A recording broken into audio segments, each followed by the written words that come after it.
What constitutes a good life? I looked up a bunch of different artists and thinkers and their definitions of a good life, and I have 4 really good ones that I want to share. The first is Michel de Montaigne. He is a French philosopher, essayist, writer, and he says that life is about paying close attention to ordinary experiences, and he really advocated for writing essays as a way of thinking and kind of reflecting on your relationship to yourself. He was also really big on self-revision, this idea of like noticing things and changing your mind about yourself and about the world around you. The second is Epicurus. He had a formula which was ataraxia plus aponia equals a good life.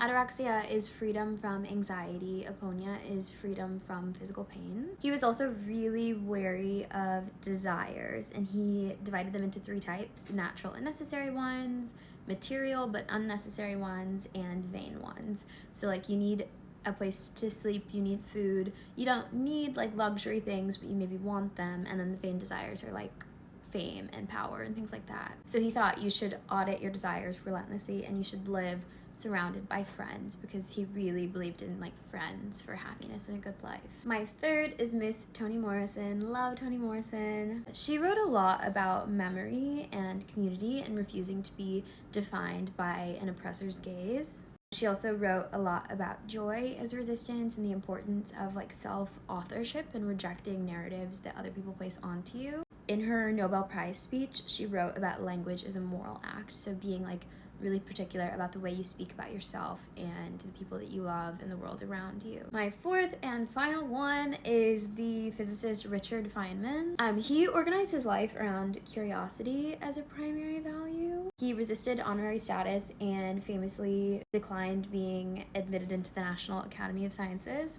He was deeply suspicious of certainty, and he always thought that not knowing is so much more honest and real than false confidence. And he says that pleasure is not in the answer, but in the act of finding the answer.